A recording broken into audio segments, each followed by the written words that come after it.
Nerul phase 1 मध्ये इथले ज्येष्ठ समाजसेवक संतोष अण्णा शेट्टी यांच्या नेतृत्वाखाली या शनी मंदिराची स्थापना झाली। त्याला संतोष अण्णाच्या पाठीमागे आमच्या पण सद्भावना होत्या। अण्णा बरोबर ना? आहे ना, बरोबर. आणि अतिशय श्रद्धेनं लोक इथे येतात, आपल्या अडीअडचणी सांगतात। शनिदेव त्यांना त्या सगळ्या भीतीमधून संकटामधून बाहेर काढतो आणि म्हणून लोक श्रद्धेने येऊन या ठिकाणी नवस करतात, नवस पुरा होतो आणि लोक आनंदित होतात।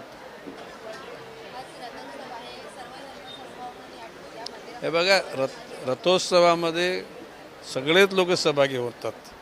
आता खरं म्हणजे समधर्म समभाव हा प्रभू रामचंद्राच्या कालखंडापासून आहे। छत्रपती शिवाजी महाराजांनी तर त्या गोष्टीचा पुरस्कार केलेला आहे। धर्माच्या पलीकडे जातीच्या, भाषेच्या, वर्णाच्या, वर्गाच्या माणुसकी धर्म जतन करण्यासाठी जे लोक काम करतात त्या लोकांना चेहऱ्यावर आनंद असतो आणि अशा प्रकारचे शनिदेवाने सगळ्यांनाच अशा प्रकारची कृपा द्यावी अशी प्रार्थना करतो।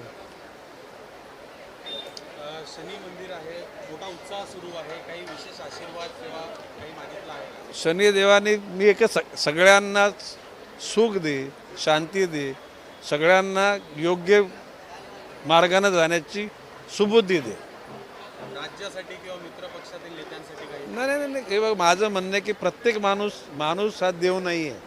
प्रत्येकाच्या आयुष्यात काही चुका जाणतेपणी अजाणतेपणी होतात।